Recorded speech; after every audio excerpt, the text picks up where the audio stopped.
बिस्मिल्लाहिर्रहमानिर्रहीम। अस्सलाम वालेकुम नाज़रीन। प्रोग्राम परदेस से देश तक में आपके साथ मैं हूँ महरीन सब्तैन। नाज़रीन, इस प्रोग्राम में हम जैसा कि ओवरसीज़ पाकिस्तानी बहन भाई उनके मसाइल सामने लेकर आते हैं। इन मसाइल को किस तरह से एड्रेस किया जा सकता है, इनके हल क्या कुछ हो सकते हैं, और उनको हम कोशिश करते हैं किसी हद तक असिस्टेंस भी प्रोवाइड करें, मालूमात के हवाले से भी, आगाही के हवाले से भी।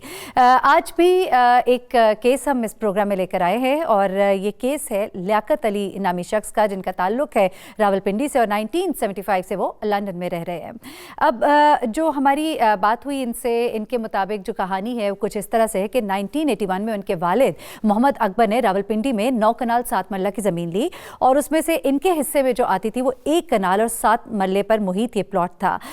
अब कुछ जो बात जहाँ तक मेरी समझ में आई है, क्योंकि बाकी बात तो हम लियाकत अली से समझेंगे, कि जो इनके हिस्से की ज़मीन थी उसके ऊपर अब कोई और शख्स हैं जो कि काबिज़ है इनके बकौल, और अब चूँकि अदालत से भी इनको इजाज़त मिल चुकी है कि वो यहाँ पर अपनी ज़मीन जो है वो हासिल करके इसके ऊपर कंस्ट्रक्शन कर सकते हैं, या जो भी करना चाहते हैं इसके साथ वो कर सकते हैं। लेकिन उसके बावजूद कुछ ना कुछ करके, कभी स्टे लेकर या फिर कुछ और मामलात से, जो कब्ज़ा ग्रुप इनके बकौल पार्टी है वो इन्हें इस प्लॉट को अपनी मर्ज़ी के मुताबिक इस्तेमाल नहीं करने दे रही।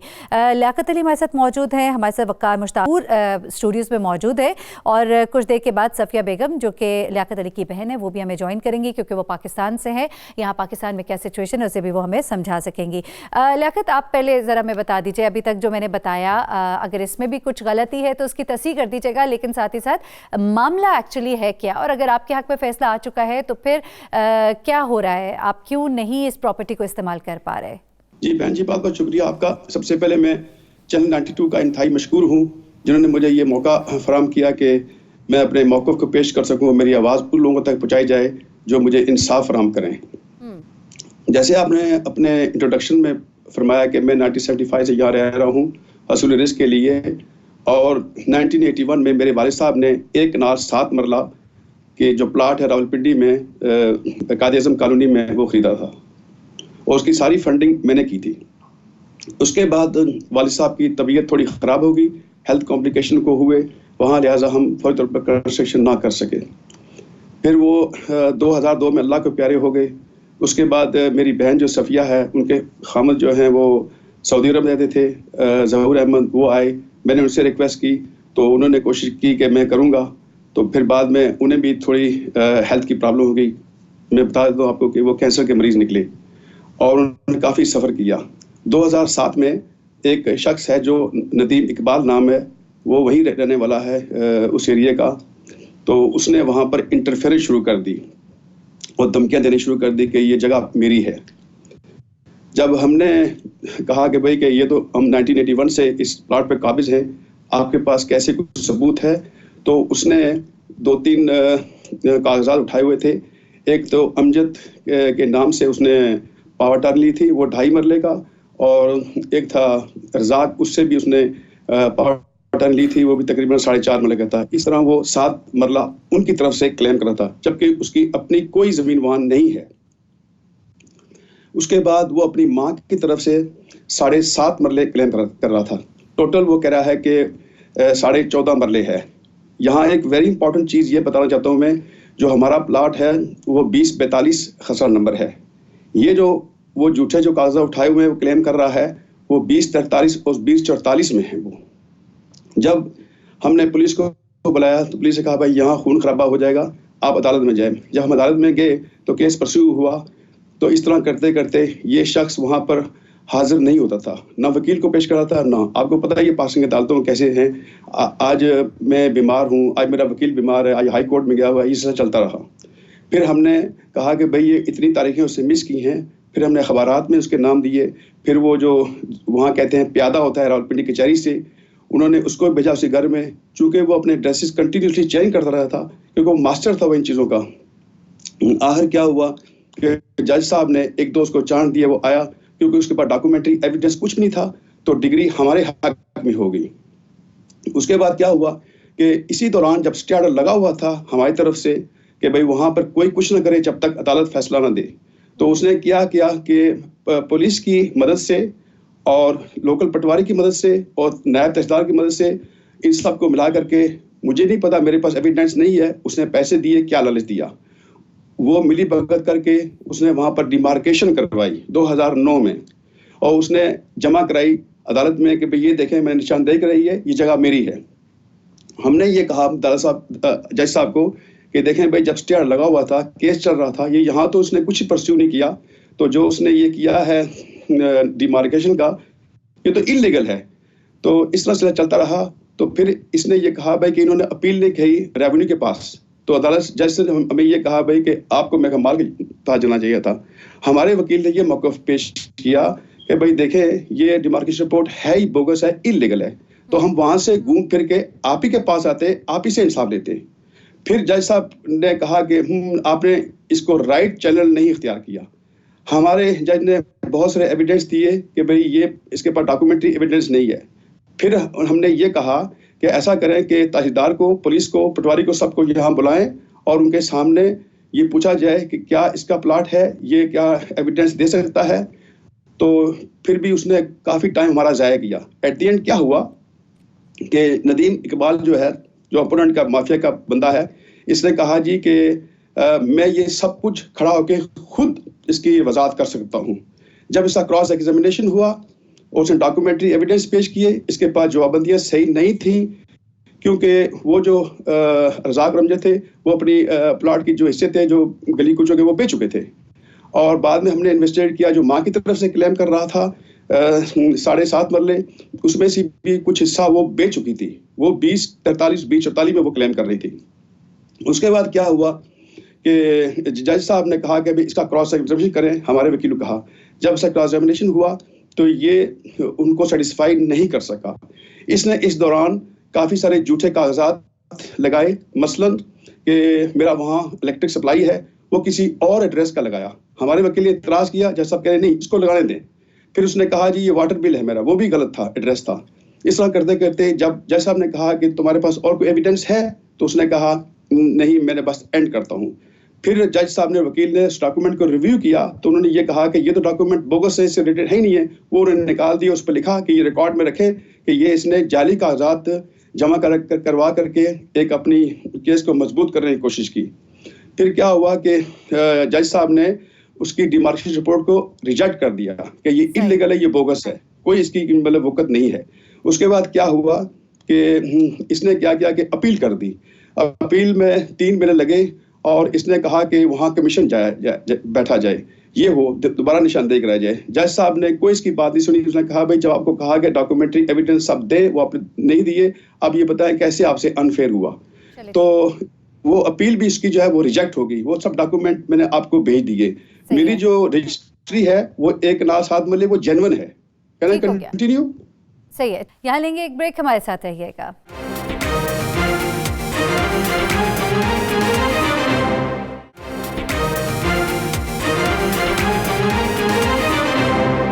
Welcome back. लियाकत अली साहब, इसको हम ज़रा बात को आगे बढ़ाते हैं। आपके वकील जो हैं यहाँ पाकिस्तान से, जावेद अख्तर भट्टी, वो हमारे साथ मौजूद है। एक दो बातें ज़रा उनसे भी समझ लेते हैं, क्योंकि आपने बड़ी तफसील से पूरा केस तो बता ही दिया। जावेद अख्तर साहब, एक सवाल तो मेरे जहन में है, उसके अलावा अगर आप समझते हैं इसमें कोई बात और मज़ीद बताने वाली है, फिर हम ज़रा आगे बढ़ेंगे। कि एक शख्स जो मुसलसल क्लेम कर रहा है कि इसमें से 7 मरले, या जिस तरह भी जो मुझे समझ आई है वो उसकी है, तो उसके पीछे कोई सॉलिड, कोई तो एविडेंस, कुछ तो उसका, जाहिर सी बात है कोई एकदम से खड़े होकर तो नहीं कह सकता कि ये ज़मीन मेरी है। कोई बैकड्रॉप में, कोई अगर माजी से कहीं देखा जाए, कोई ताल्लुक जुड़ता है ज़मीन का उसके साथ, कहीं उसकी फैमिली के साथ, उसकी मदर के साथ, जिस तरह वो कहता है कि मेरी वालदा की ज़मीन है, कुछ है ऐसा? मैं आप लोगों का मशकूर हूँ कि आपने मुझे बुला लिया। ये बड़ा इम्पॉर्टेंट केस था और आलमोस्ट ये 2007 से हम सफ़र कर रहे हैं इस केस के हवाले से। देखें, ये जो प्रॉपर्टी है ये कोई मोर देन 20 कनाल्स है और इसमें प्लॉटिंग की गई और इस वक्त आलमोस्ट तमाम जो ये प्लॉट्स हैं इस पे कंस्ट्रक्शन हो चुकी है और कायद-ए-आज़म कॉलोनी की सूरत में वहाँ पे ये कॉलोनी एग्जिस्ट कर रही है। हमने 1 कनाल 7 मरले का प्लॉट 81 में खरीद किया और वो एक कॉम्पैक्ट प्लॉट है जो इस वक्त वहाँ पे एक अकेला प्लॉट है, दैट इज लाइंग देयर। बाकी तमाम एक कायदे आज़म कॉलोनी की शक्ल में मौजूद है। ये लोग जो हैं, ये जो कहते हैं जी कि हमारे 3 मरले हैं, 2.5 मरले हैं, इन्होंने इन लोगों ने प्लॉटिंग की थी। और चाहिए तो ये होता है कि जब प्लॉटिंग की जाती है और जो जगह स्ट्रीट्स के लिए छोड़ी जाती है, गलियों के लिए, वो किसी भी मुतलका जो है अथॉरिटी, जैसा कि RDA है या म्यूनिसिपल कॉरपोरेशन है, उसके नाम ट्रांसफ़र करनी होती है। लेकिन डिसऑनेस्टली ऐसा नहीं किया जाता। और फिर क्या होता है कि बाद अज़ां चूँकि वो जो गलियों की जगह है वो तो रह जाती है उन्हीं लोगों के नाम। वो मैंने जैसा कि अर्ज़ किया है कि ये एक कम्पैक्ट प्लॉट है, 1 कनाल 7 मरले का। यहाँ पे कोई 2.5 मरले का, कोई 3 मरले का कतन कोई प्लॉट एग्जिस्ट सिरे से नहीं कर रहा। जहां तक आपकी ये इस बात का तल्लक है कि ये इसकी कुछ 2.5 मरले है, कोई 3 मरले है, कोई 7 मरले की बात है, तो उसका मैंने आंसर कर दिया है कि इन्होंने प्लॉटिंग की थी। वो रास्ते जो हैं वो इन्होंने उठाई हुए हैं, वो फर्द वगैरह उसके। जावेद अख्तर साहब, अगर इनके पास कोई सॉलिड है कि ये जो शख्स है, इससे ये जमीन इस सोसाइटी ने खरीदी थी जिसके ये 20 कनाल जमीन है, ऐसा ही है? उसमें से कुछ हिस्सा इस शख्स का भी था? नहीं, ये सोसाइटी ना कायदे आज़म सोसाइटी आपने कहा। नहीं, ये कायदे आज़म कॉलोनी की बात कर रहा हूं। हाँ जी। तो इन्होंने जिन्होंने भी ये 20 कनाल खरीदा था, तो ये इसमें से कुछ हिस्सा इस शख्स का भी था माजी में जब उसने बेची हो, या कुछ इस तरह का? यानी बेसिकली इस तरह था कि ये आपस में कि माँ बेटा और कुछ और ये अमजद वगैरह ये आपस में कर रहे थे मामलात। अच्छा, ठीक है, सही। ये इनका जो हिस्सा था वो खसरा नंबर 2043 और 2044 में था। ठीक हो गया। जो हमारा प्लॉट है ये 2042 में है। ठीक हो गया, सही है। They have no concern whatsoever with this खसरा नंबर। ये इशू था इसका। अब देखिए ना कि जब ये 2007 में he was trying to make interference in our peaceful possession, जैसा कि मेरे भाई लियाकत साहब ये फरमा रहे थे कि ये प्लॉट बेसिकली राजा मोहम्मद अकबर साहब ने खरीद किया था। ये 1 मार्च 1981 की रजिस्टर्ड डीड है हमारे फेवर में, और ये खसरा नंबर है 2042/1279 में, यानी 1 कनाल 7 मरलास। ये 1 कनाल 7 मरले का प्लॉट हमने 81 से खरीदा, और since then continuously we are having the position of this suit land. हुआ ये कि जब 2002 में डेथ हो गई ये इनकी राजा मोहम्मद अकबर साहब की, तो बाद अज़ां जो इनहेरिटेंस म्यूटेशन बना उसमें उनकी 4 बच्चियां थीं। एक विडो थी मुसम्मत अरजानक बेगम, और ये बेटे हैं उनके राजा लियाकत साहब।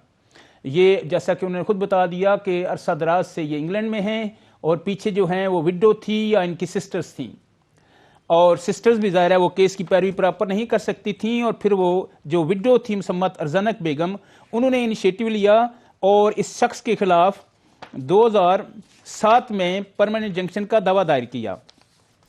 जब परमानेंट इंजंक्शन का दावा दायर किया, इसको नोटिस किया गया, तो इसने नोटिस पढ़ा और ये जवाब दिया, जो मुतलका अथॉरिटीज जो हैं बैलफ वगैरह इनके प्रोसेस सर्वर गए हुए थे, कि इसमें मेरी वल्दियत गलत लिखी हुई है, जब तक मेरी वल्दियत करेक्ट नहीं होती मैं अदालत में नहीं होऊंगा। Basically they people are professional litigants, और जो भी उसमें ड्रॉबैक्स आते हैं, जो कानूनी मुशगाफियां समझ लें, वो इनसे वाकिफ हैं, और इसने वहां पे तामील नहीं की। बाद अज़ां क्या हुआ कि हमने दरखास्त दे दी कि हमें इसकी वालदियत जो है वो करेक्ट करने की इजाज़त दे दी जाए। अदालत ने हमारी दरखास्त एक्सेप्ट की और अमेंडेड प्लेंट अदालत में दाखिल करने की इजाज़त दे दी। फिर हमने इसकी वालदियत जो है वो मलिक मोहम्मद इकबाल करेक्टली हमने इनकॉर्पोरेट की, मुरम्मा दावा हमने दायर किया, दोबारा इसको नोटिस किया। जब दोबारा नोटिस किया तो ये अदालत में हाजिर हुआ, इसने वकील अंगेज किया, ये खुद हाजिर होता रहा, इसके दस्तखत मौजूद हैं रिकॉर्ड में, लेकिन subsequently he fled away as he was not having any proof regarding the suit property. जब वो भाग गया अदालत से, तो अल्टीमेटली क्या हुआ कि अदालत के पास और कोई चाराकार नहीं होता कि वो एक्स पार्टी प्रोसीडिंग जो है वो इनिशिएट करती है। ठीक है, वो एक्स पार्टी प्रोसीडिंग जो है वो इनिशिएट की गई और इसके खिलाफ अदालत ने एकतरफा तौर पे डिक्री कर दी। अच्छा जावेद अख्तर साहब, यहाँ पे मैं आपको रोकूंगी, मैं आपकी तरफ वापस आती हूँ। फिर वकार मुश्ताक साहब, अगर मुख्तसरन आप बता सके, क्योंकि जहाँ तक मुझे ये बात समझ आ रही है वो कुछ इस तरह से है कि जिस सब मुख्तलिफ लोगों से ये 20 कनाल के करीब जो ज़मीन है ये खरीदी गई, जिनमें से शायद मुबैना तौर पे ये शख्स भी शामिल था, इसकी भी कुछ प्रॉपर्टी थी इसका हिस्सा। अब जब ये ज़मीन डिस्ट्रीब्यूट हुई जिसमें से 1 कनाल 7 मरले इनके हिस्से में जो आई, अब वो जो है क्योंकि बाकी जगहों पर तो लोगों ने अपने कंस्ट्रक्शंस कर लिए, अब हो सकता है ये वो वाला हिस्सा नहीं था जो उसका होगा, लेकिन ही इज़ क्लेमिंग कि मेरा इसमें से 3 मरले या 7 मरले जो भी है मेरा। अब ये इन दो पार्टीज़ के दरमियान एक चीज़ चल रही है। यहाँ पे दो बातें बताइएगा कि क्या ऐसा ही है जैसा मैं बता रही हूँ कि ये मामला हुआ होगा and he is claiming for the land, शायद जिसकी कि उसको पैसे नहीं दिए गए, ठीक है, नंबर 1।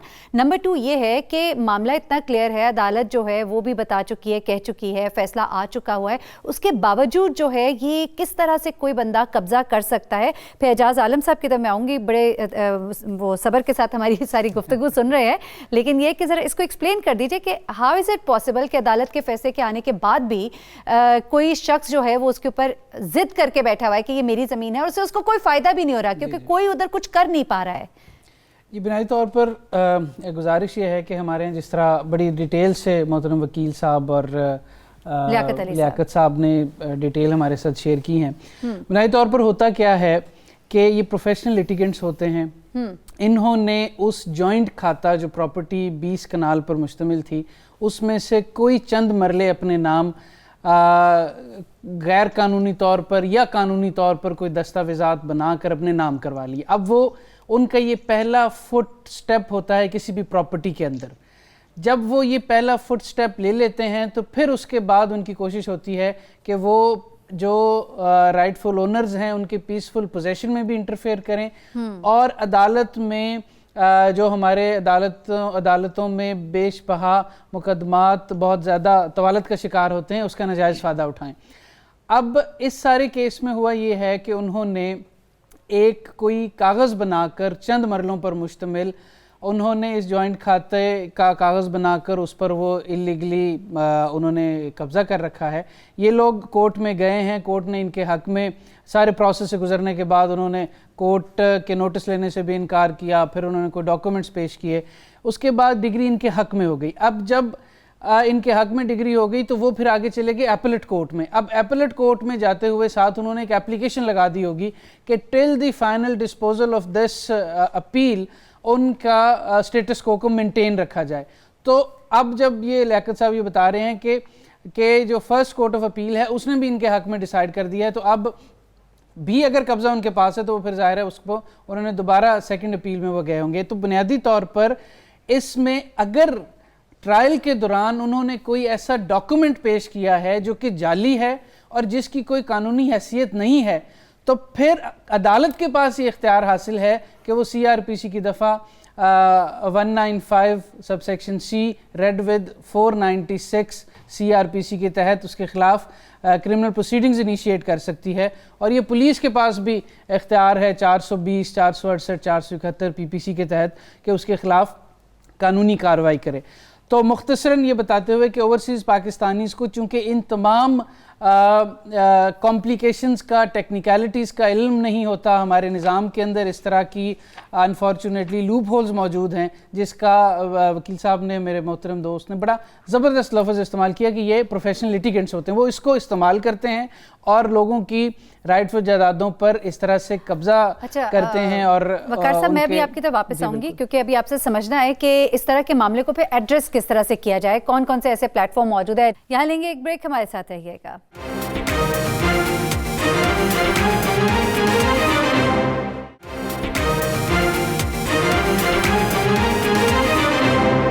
Welcome back. एजाज आलम साहब हमारे साथ मौजूद है, सूबाई वज़ीर इंसानी हकूक़ हैं। एजाज आलम साहब, आपने ये सारी गुफ्तगू सुनी, मामला क्या है, ज़ाहिर सी बात है ये भी इंसानी हकूक़ के ज़िम्मे में आता है क्योंकि किसी के जो जस्ट राइट हैं वो इस वक्त इफ़ेक्ट हो रहे हैं। लेकिन at the same time Liaqat Ali की जो बहन है उन्होंने हमें ये भी बताया कि अब उनकी बहन को भी जब से ये फ़ैसला उनके हक़ में आया अदालत की तरफ से तो उन्हें भी धमकियाँ मिल रही हैं और ये कहा जा रहा है कि अगर आप जो है इस तरह की कोई भी जगह को ऑक्यूपाई करने की कोशिश करेंगे या कुछ भी अगर इसको सेल परचेज के हवाले से कोई मामलात करेंगे तो उन्हें कोई नुकसान पहुंच सकता है। तो इस हवाले से क्या मतलब आप गाइड करेंगे इनको, क्या किया जा सकता है? व्हाट वुड यू से? देखें जी, पहली तो बात यह है कि जिस तरह मैंने सारा केस सुना है तो उसमें ज़ाहिरी बात है कि मेरे भाई लियाकत साहब ने कहा कि ये लिटिगेशन इतनी ज़्यादा है कि बड़ी देर से ये अदालतों के धक्के खा रहे हैं। ये बड़ी बदकिस्मती की बात है कि हमारे जो ओवरसीज़ पाकिस्तानी हैं वो बड़ी हक हलाल की कमाई से अपनी यहाँ पर प्रॉपर्टी बनाते हैं या तो, लेकिन यहाँ पर कुछ इस तरह के जो माशरती नासूर हैं वो इनकी प्रॉपर्टियों को पर इस तरह कब्जे करते हैं। देखें, जो अदालती निज़ाम है उसमें तो हम मुदाखलत नहीं कर सकते, लेकिन रही बात धमकियों का इलाज हमारे पास है। और आप जानते हैं कि पाकिस्तान तहरीक इंसाफ की जब से हुकूमत आई है और ख़ास तौर पर हमारे प्राइम मिनिस्टर जो हैं वो हमेशा ओवरसीज़ को बहुत इज्जत देती हैं। अभी हाल ही में ये एक कानून साजी हो रही है ताकि ये ओवरसीज़, क्योंकि पंजाब में जो ओवरसीज़ कमीशन बना हुआ है उसमें वो एक कानून साजी कर रहे हैं ताकि ओवरसीज़ के जो जितने केसेस हैं वो खुद उनको सुन सके और स्पीडी ट्रायल हो। और एक दूसरी बात मैं ये कहना चाहता हूँ कि जो हमारे मोहतरम वकील साहब यहाँ पे बैठे हैं उनसे ज़रा वो हमें गाइडलाइन दें कि इस मौके पर जो हुकूमत है वो कहाँ कहाँ आपको सपोर्ट कर सकती है। हम बिल्कुल उनके साथ, उनको जहाँ वो कहेंगे, क्योंकि देखें इन्होंने ये बड़ी देर से इस जो केस है इसको डील कर रहे हैं, तो इन्होंने हमें गाइड करना है कि हम कहाँ कहाँ इनको सपोर्ट फ्राहम कर सकते हैं। जहाँ ये कहेंगे हम इनके साथ हैं। ठीक है, मैं आपसे दूसरा सवाल कर लूँ, फिर मैं जावेद अख्तर साहब से भी शायद आप सवाल करें, वक्का मुश्ताक साहब से भी, दोनों से हम पूछ लेते हैं कि वो हुकूमत को क्या, और बल्कि बड़ी अच्छी बात है कि अब हुकूमत जो है वो जो सही लोग हैं उनसे मशवरे भी मांगती है और मशवरे लेती है, तो ये तो बड़ी अच्छी बात है। एजाज आलम साहब, अच्छा, जो लाइफ थ्रेट्स है, जो इनकी बहन को धमकियाँ दी जा रही है, इसके ऊपर क्या आपकी जो इदारा है, महकमा है, ये क्या कहता है इससे कि लोगों के लिए क्या है? देखिए, उनमें ये मोहतरमा सफिया साहबा एक अपने नाम से एप्लीकेशन दे, ठीक है, जो मुतल्लिका है, अगर वो हमें ऑन बोर्ड लेना चाहती हैं मेरा नंबर ले लें, मैं वहाँ पे डीपीओ कंसर्निंग जो आरपीओ उनसे बात करके देखें। यहाँ पे ऐसा कानून नहीं अब चलेगा कि कोई धमकियाँ दे। और आपको पता है कि जब से मौजूदा हुकूमत आई है और इन्होंने कब्ज़ा माफिया के खिलाफ तो बहुत बड़े बड़े एक्शन लिए हैं, और आपने देखा कि जिस तरह लाहौर में और दूसरे शहरों में अरबों रुपए की ज़मीन इनसे वागुज़र कराई गई है। तो ये धमकियों वाले मैटर में तो बिल्कुल ये अभी दें तो मैं इनके साथ अभी बात करके तो इनको बिल्कुल फीडबैक दूंगा। लेकिन बाकी जो केस के मामले की बात है तो वो जरा अगर हमें गाइड हाँ, बिल्कुल आपको बताते हैं। जावेद अख्तर साहब, आप बताना चाहेंगे? एजाज आलम साहब जो हैं वो कह रहे हैं कि चूंकि आप इस केस को डील कर रहे हैं, और आप बता सकते हैं कि किस तरह की मदद या मुआवनत आपको हुकूमत से चाहिए कि ये मामला जो आसानी से हल हो सके, क्या कहेंगे? अब देखें, बात ये है कि मैं थोड़ी सी डिटेल बताऊं कि अदालत से मैं क्या मिल चुका है। एक तो परमानेंट जंक्शन जो है कि not to make interference in our peaceful possession, ये दावा हमारे फेवर में डिक्री हो चुका। ठीक हो गया, ठीक हो गया। इस शख्स ने क्या किया कि हमारे अगेंस्ट एक झूठी एफआईआर करवा दी थी, वो खारिज हो चुकी है। ठीक है। इसने हमारे अगेंस्ट एक illegal demarcation report based upon fraud तैयार करवाई और वो हमने उसको चैलेंज किया और हमारा दावा डिक्री कर दिया गया कि correctly you proved your case and this demarcation report is the result of fraud and Javed Akhtar साहब, आप ये कह रहे हैं कि अदालत से जो भी फैसले आपके हक में आ रहे हैं, वक्त चूंकि प्रोग्राम का मुख्तसर है, वक्त मुख्तसर है, मैं आता हूं उधर। हाँ, एक प्लेटफॉर्म है, आपको ये एक जरिया अगर मिल रहा है इसको जरूर यूटिलाइज कर लीजिए। बेसिकली देखिए, अगर प्लीज मैं आता हूं उधर कि जब ये हमारे इसके जी एजाज आलम सब कुछ कह रहे जावेद, उनकी बात मेरी जवेद साहब, मैं ये कहना चाहता हूं कि देखें, अगर अदालत ने कोई डायरेक्शन दी है तो किसको एड्रेस किया है? किसी एडमिनिस्ट्रेशन को अगर किया है तो बताएं। अगर एडमिनिस्ट्रेशन नहीं आपका काम कर रही, मुझे ये तो बताएं कि डायरेक्शन किसको दी है? उन्होंने पुलिस को कहा है, किसी को कहा है, गाइड किया है कि भाई आप? हाँ जी सर, ड्यू अपोलोजाइज कि कोर्ट ने डायरेक्शन की बात नहीं दी, कोर्ट ने इसको रिस्ट्रेन किया है कि यू कांट मेक इंटरफियरेंस। अब मैं आगे आता हूं। बेसिकली जब ऐसे हालात होते हैं तो हम चले जाते हैं कोर्ट में कंटेम्प्ट पिटीशन में।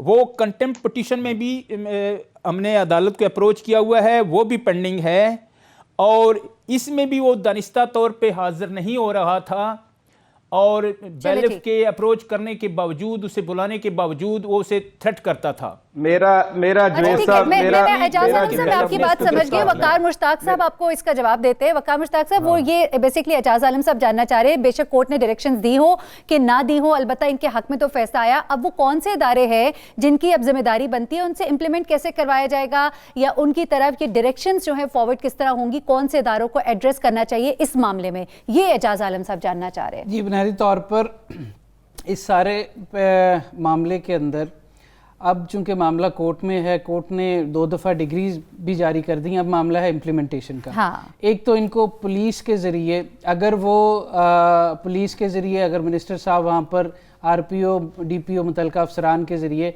उसको रिस्ट्रिक्ट कर दें कि वो शख्स इनके पीसफुल पोजेशन में इंटरफेरेंस ना करे in accordance with the degrees issued by the trial court and the appellate court, तो ये पहला इनके लिए फेवर होगी जो कि गवर्नमेंट कर सकती है। दूसरा, मैं आपको ये बताऊं कि जिस तरह से हम ओवरसीज़ पाकिस्तानीज़ के प्रॉब्लम्स रोज़ सुनते हैं, ये कॉन्स्टिट्यूशनल राइट है हर पाकिस्तानी शहरी का प्रॉपर्टी होल्ड करना या उसको डिस्पोज ऑफ करना, लेकिन हमारे यहाँ अनफॉर्चुनेटली प्रोसीजर्स इस तरह के हैं जिस तरह के, अब 2 चीज़ें मैं जो एजाज आलम साहब से दरख्वास्त करूँगा कि ये इसमें ज़रा ज़्यादा स्पीड अप करें। एक तो शहरों के अंदर भी जहाँ पर आरडीए है, एलडीए है, एफडीए है, वहाँ पर भी रिकॉर्ड को, अराजी के रिकॉर्ड को देहातों की तरह कंप्यूटराइज करने की तरफ आएँ। और दूसरा, हमारे यहाँ जो कानून है इलीगल डिस्पोजेसर्स को से कब्जा वापस लेने का, वो प्रोसीजर बहुत ज़्यादा लंबा है, वो प्रोसीजर बहुत ज़्यादा कॉम्प्लिकेटेड है। हमारे स्पेसिफिक रिलीफ एक्ट में ये मौजूद है, फिर इलीगल डिस्पोजेशन एक्ट है। कवानीन को यकजा करके कोई इस तरह का स्पेशल प्रोसीजर हो कि कोई भी ओवरसीज़ पाकिस्तानी हो या कोई भी पाकिस्तानी हो, अगर कोई गैर कानूनी तौर पर किसी की प्रॉपर्टी के अंदर इंक्रोचमेंट करता है और उसकी पीसफुल पोजेशन में इस तरह का कोई गैर कानूनी काम करता है, तो कानून और इदारे इस तरह मुतहरिक हों कि वो समरी प्रोसीजर के तहत, यानी कि शिकायत भी ना करनी पड़े। यहाँ लेंगे एक ब्रेक, हमारे साथ रहिएगा।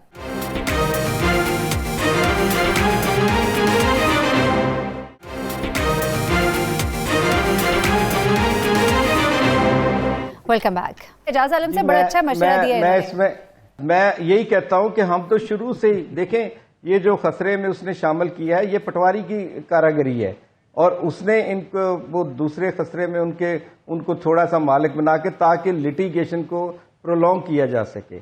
तो ये टैक्टिस होते हैं, ये पटवारी जब तक हमारी जान नहीं छोड़ेगा, हम इसी तरह जान छुड़वानी पड़ेगी, हुकूमत को अपनी पावर एक्सरसाइज करने पड़ेगी, प्रोसेस डिफाइन करने पड़ेंगे। बिल्कुल इस तरह एजाज आलम साहब, यहाँ पर सवाल ये बनता है कि कुछ किया जा रहा है इस हवाले से, जिससे अभी वकील साहब कह रहे हैं कि स्पीडी एक्शन हो, कवानीन आसान बनाए जाए, कोई कवानीन के हवाले से काम हो रहा है? बिल्कुल किया जा रहा है, और इसमें जो रेवेन्यू एक्ट है, इसमें तमाम तब्दीलियां करके एक ऐसा सिस्टम बनाया जा रहा है कि जिसमें हर किसी को किसी के सामने रिकॉर्ड सामने हो, और कोई जो पटवारी के अमल दखल नहीं होगा, और ये जो कंप्यूटराइज सारा सिस्टम होगा, ताकि ये जो आम मैनुअल सिस्टम में जो खराबियां पैदा हो सकें। लेकिन जारी बात है कि ये सारे सिस्टम को थोड़ा सा टाइम तो चाहिएगा। लेकिन मैं सिर्फ मुख्तसर ये बात पूछना चाहता हूं कि देखें, अगर वो कहते हैं कि इसकी इम्प्लीमेंटेशन कराएगी डीपीओ या आरपीओ, तो देखें मैं उनके साथ टाइम फिक्स कर देता हूं, उनके साथ ये उनके पास बैठ जाएं, मैं उनको इंस्ट्रक्शन भी दे देता हूं, जहां तक मुमकिन होगा। हाँ जी, जहां तक मुमकिन होगा हम इनकी पूरी सपोर्ट करेंगे। इनको इसके अलावा क्योंकि कोई मसला हो तो ये मेरे ऑफिस में आ जाए, यहाँ पे तो मेरे साथ बैठ के बात कर लें, साथ अपने जो लीगल इनके एडवाइजर हैं उनको भी ले आए, ताकि हम बातों को देख के एक मुश्तरका लाए अमल बनाएं, जिससे कम से कम ये तो बड़ा अच्छा हो गया इनके लिए, बल्कि डायरेक्ट एक्सेस जो होती है ना वो हम कहते हैं वो सबसे बेस्ट होती है, बजाय इसके कि दरबान से आगे ही नहीं लोग जा पाते। तो ये तो चले अच्छी बात है कि आगे तक पहुंचे और मामला जो है हल हो। इस वक्त हमारे साथ लियाकत अली साहब की बहन है सफिया बेगम, उनकी तरफ जी जी जी जाइएगा। मैं आपको कहना चाहता हूं कि आपको पता है कि जो पीटीआई के मिनिस्टर हैं उनकी तो ओपन डोर पॉलिसी है, हर कोई आके मिल सकता है। बिल्कुल सही। चले वो अब बड़ी लंबी गुफ्तगू हो जाएगी। सफिया बेगम हमारे साथ इस वक्त मौजूद है। सफिया, इस वक्त एजाज आलम साहब हमारे साथ मौजूद है, वजीर इंसानी हुकूक हैं, और हम चाहते हैं कि आपको इस वक्त जिन मसाइल का सामना करना पड़ रहा है इस शख्स की तरफ से जो आपको धमकियां मिल रही हैं, आप कुछ उसके बारे में बताना चाहें ताकि हम उसको भी एड्रेस कर सकें। जी सफिया। सन 81 में मेरे अब्बू ने खरीदा था जी। हाँ, वो हमें केस की सारी स्टडी पता है। सफिया, आप हमें ये बताइएगा कि आपको कोई धमकियां मिल रही हैं, इस हवाले से हमको जानना चाह रहे थे। नदीम ने मुझे धमकियां दी हैं। मैं प्लाट पर गई थी और मेरी भाभी इंग्लैंड से आई थी, तो वो भी मेरे साथ थी, देते थे। अब चौकी पर गए थे, उन्होंने भी आपने क्या जी सारे फैसले नदीम को ये हैं, नवाजब साहब ने कहने जे सारे आप फैसले नदीम को हुए, तुसा को नहीं फैसले हुए। वो भी इसके साथ मिले हुए हैं, पुलिस नलियार चौकी वाले भी मिले हुए थे। वो कहने हैं जे नदीम सारे आपके फैसले हुए है नहीं जी, तुसा ने आपके फैसले नहीं हुए। वो भी यही बल लेते हैं और प्लाट पर जाते हैं तो नदीम सानू धमकियां देता। जी जी। अच्छा चले ठीक है, सही है। और जो डिटेल ही वो मेरे वकील बता दूंगे या मेरे भाई लियाकत अली है वो बताओगे जी। अच्छा ठीक। एजाज आलम साहब, ये भी एक बड़ा मसला है, पुलिस जो है वो दूसरी पार्टी के साथ जो भी ज़रा मजबूत हो पार्टी या कहीं से उनको कुछ मिल रहा हो, ये निज़ाम कब ख़त्म होगा? हम तो सुन रहे थे कोई बड़ा निज़ाम में इस्लाहात होंगी, कोई शफाफियत आएगी, तो ये तो मामला है। अभी तक हम जो भी केसेस सुनते हैं उसमें पुलिस की जो मिली भगत है, ये इदारा जो है ये कब आपका साफ शफाफ होगा? इसके अंदर अगर मुझे बड़ा कुछ है करने वाला। अलाउ करें तो मैं यहाँ ऐड करना चाहता हूँ, वेरी इंपॉर्टेंट पॉइंट प्लीज। जी लियाकत अली साहब कहिएगा आप जल्दी से, फिर एजाज आलम साहब की तरफ आते हैं। जी, मैंने यहाँ पाकिस्तान एम्बेसी को दरख्वास्त दी थी जनवरी में जी। इन्होंने पाकिस्तान ओवरसीज फाउंडेशन को भेज जो प्राइम मिनिस्टर इमरान के अंडर है, उन्होंने मार करके, मैं शॉर्ट बात कर रहा हूँ, उन्होंने मार करके सीपीओ को भेजी, ठीक है, रावलपिंडी में। सीपीओ ने इसी चौकी को भेजी। वो जो है अच्छा। पुलिस वाला जो है मेरी बहन को टेलीफोन कर रहा है कि ये क्या है, ये क्या है। मैंने उसको डायरेक्ट फोन किया, भाई आपने मेरी बहन को क्यों, उससे क्या पूछ रहे हैं? पूछे तो नदीम इकबाल से अच्छा पूछें। माजरत लियाकत अली साहब, जरा हमारे साथ इस वक्त नदीम इकबाल मौजूद है, बड़ा बेहतर हो जाएगा हम उनसे उनका भी मौक़िफ़ जरा जान लें और फिर मैं एजाज आलम साहब आपकी तरफ इनके सवाल का जवाब लेना है। नदीम जरा बताइएगा कि क्या मामला है? अदालत से भी आ चुकी है डिग्री, अदालत से कह दिया गया इनके हक में फैसला हो गया है, आप क्यों मुसलसल इस बात पर बज़िद हैं और क्यों धमकियां दे रहे हैं इन्हें? ये मैडम जो डिग्री आई है वो मेरे हक में है, इनके हक में नहीं है। आपके हक में क्या डिग्री आई है नदीम? आपके हक में क्या डिग्री आई है? क्या है आपके पास प्रूफ है उसका? क्या है? जिसका कब्जा है उसके कब्जे में कोई मुदाखलत ना करे, वो अपना कब्जा बरकरार रखे। अच्छा, ये जुमला जो है वो बिल्कुल इसमें मौजूद है। अब जिसके हक में कब्जा है वो नाम किसका लिखा हुआ है? जावेद अख्तर साहब, नाम किनका लिखा हुआ है? किनके हक पे कब्जा है? ये जो है पोजेशन जो है ये इनका है, ये अरजाना बेगम जो हैं, इसके वारसान जो हैं लियाकत अली, और ये इनकी जो बहनें हैं नदीम इकबाल साहब, आपकी वालिदा का नाम क्या है? उनकी प्रॉपर्टी है ये, इनकी अरजाना बेगम। ये तो ऐसे तो वकालती चाहनी है ना अपनी। ये जो बात कर रहे हैं ना वो उसमें हमारी पोजीशन है, आप चेक कर रहे हैं, मौके पर आ जाएं, हम भी आ जाते हैं, ये भी आ जाएं। तो अदालती मामला है, उसमें जो भी फरीक के हक में ज़ाहिर डिग्री हुई होगी, लेकिन जो बज़ाहिर नज़र आता है, जो हमने डिटेल्स देखी हैं, वो लियाकत साहब की बात में हमें वज़न नज़र आता है। चले नदीम साहब का ज़ाहिर अपना एक मौक़िफ़ होगा। और जो दूसरी बात मिनिस्टर साहब से रेलेवेंट आप पुलिस की कह रही थी, देखिए यहाँ पर आपको थोड़ा सा पुलिस को भी एक थोड़ा सा देना पड़ेगा कि पुलिस ने दोनों पार्टीज़ को सुनकर किसी नतीजे पर पहुंचना होता है। लेकिन मामला यहाँ पे ये है ना वकार मुश्ताक साहब के ओपीएफ से होता हुआ मामला आखिर में पहुंचता उन्हीं लोगों के पास है जिन्होंने डिलीवर करवाना है। देखिए अब होता क्या है हमारे यहाँ, जो कि हम रोजमर्रा के मामलात में देखते हैं कि हमारे यहाँ ये इज्यूम कर लिया जाता है कि जी पुलिस ने, हर दूसरी पार्टी इज्यूम कर लेती है कि दूसरी पार्टी से उन्होंने पैसे ले लिए हैं। अब गुजारिश ये है कि देखिए, अगर आपने इंसाफ करवाना है, अगर आपने अपना को राइट लेना है, तो पुलिस के सामने आपको इस तरह से पेश होना कि अपना मौकफ दें। पुलिस दूसरी पार्टी का भी मौकफ लेगी। लेकिन मुश्ताक साहब, नोइंग जो हमारा कल्चर यहाँ का रहा है अभी तक, थाना कल्चर, आपकी बात में इतना दम नहीं है। चलिए एजाज आलम साहब, आप जरा, क्योंकि वक्त मुख्तसर रह गया, जरा इसका जवाब दे दें, क्योंकि एक अच्छी निशानदेही हुई है। एजाज आलम साहब, मेरा सवाल ले लीजिएगा, फिर आप इसका जवाब दे दीजिएगा कि निज़ाम में जो इस्लाहात की जरूरत है, उसमें सबसे पहली बात यह कि इमरान खान साहब ने सिटीजन पोर्टल बना दिया, ओपीएफ है, ओवरसीज पाकिस्तानी कमीशन है, सब कुछ है, ऊपर ऊपर बहुत सब अच्छा है, लेकिन जिन लोगों को पे डायरेक्शंस दी जाती हैं, जिन्होंने डिलीवर करवाना है, वहां पर मामलात किस तरह ठीक होंगे? ठीक करें आप। बात यह है कि देखें, हम देखें, हम बात करते हैं कि देखें, अब वो चौकी इंचार्ज है या एक ही है, अब उसी पे तो नहीं सारा फोकस ना, उससे आगे भी ऑफिसर्स बैठे हैं, ठीक है। अगर चौकी ने ऐसे किया, दूसरी बात यह मैं कहना चाहता हूं कि पंजाब में पंजाब ओवरसीज कमीशन बना है, ठीक है, और वो पिछले 6-7 माह से काम कर रहे हैं। तो मैं ये पूछना चाहिए, एक तो इन्होंने यहाँ कोई एप्लीकेशन दी है, सेकेंडली देखें, अगर वो मकामी पुलिस इनके साथ तावन नहीं कर रही थी तो इनको आगे जाना चाहिए था, और अभी भी मैं इनको कहता हूं। तो दूसरी, जो जहां तक आपने इस्लाहात की बात की, देखें हर निज़ाम में खराबियां भी होती हैं, लेकिन देखें खान साहब का जो इमरान खान साहब का विजन है, वो चाहते हैं कि इसको बेहतर से बेहतर, और वो पुलिस में खास तौर पर रिफॉर्म लाने के लिए बहुत ज़्यादा मुतहरक हैं, और इंशाल्लाह आप देखेंगे कि जल्द ही चलिए ठीक है, सही है, ठीक है, लेकिन चीज़ों को एक चाहत होनी एक और बात, और फिर उसको इम्प्लीमेंट कराना वो एक और चीज़। एजाज आलम साहब, आप कुछ कह रहे थे, बात मुकम्मल कीजिए, प्रोग्राम का वक्त भी फिर खत्म हो गया है, हम वाइंड अप करेंगे। जी एजाज आलम साहब। जी, इसमें देखें, बात यह है कि जो ये पुलिस रिफॉर्म, देखें अभी तो इनको चाहिए कि इनको ऐसा कोई स्पीडी ट्रायल हो या कोई ऐसी स्पीडी बात हो जिनसे इनको कब्जा मिल सके। देखें, अभी हम रिफॉर्म की या दूसरी चीज की बातों करेंगे तो वो इनके मेरे ख्याल में ये मैटर नहीं बनता। अभी तो फिलहाल ये है कि इन बेचारों को जो इनका प्लॉट का कब्जा है वो वागजर कराया जाए। तो मैं फिर वही बात कहता हूं कि ये मुझे बताएं, आप इनको मेरा नंबर दे दें। ठीक हो गया, ये एक फॉरम मिल गया है इनको एजाज आलम साहब, क्योंकि मुझे बताया जा रहा है प्रोग्राम का वक्त खत्म हो गया है। जावेद अख्तर साहब, आप चूंकि यहाँ पे इनके वकील हैं, आपको एक फॉरम भी हमने प्रोवाइड कर दिया। एजाज आलम साहब जो है, आप इनको डायरेक्ट भी कांटेक्ट कर सकते हैं, आप नंबर ले लीजिएगा हमारे प्रोड्यूसर से। उसके अलावा ये है कि जो इदारे मौजूद हैं उनको डायरेक्ट भी कर देंगे, जो RPO और DPO की बात की जा रही है उनसे भी आपका रब्ता करा दिया जाएगा। लियाकत अली साहब, होपफुली आपका ये मामला जो है वो बखैर अंजाम पाएगा। नाज़रीन, इसके साथ ही आज के प्रोग्राम का वक्त खत्म हुआ। वक़ार मुश्ताक तूर साहब, आपका खुसूसी शुक्रिया, आप हमारे साथ इस प्रोग्राम में अक्सर मौजूद होते हैं और कानूनी राय जो है वो देते हैं। और एजाज आलम साहब, आपका भी, आप सबका बहुत शुक्रिया जो हमारे गेस्ट थे प्रोग्राम में मौजूद। इंशाल्लाह नाज़रीन, अगले हफ्ते फिर आपसे मुलाकात होगी। तब तक के लिए मुझे महरीन सब्तैन को इजाज़त दीजिएगा। अपनी दुआ में हमें भी याद रखिएगा, अपना बहुत ख्याल रखिएगा। अल्लाह हाफ़िज़।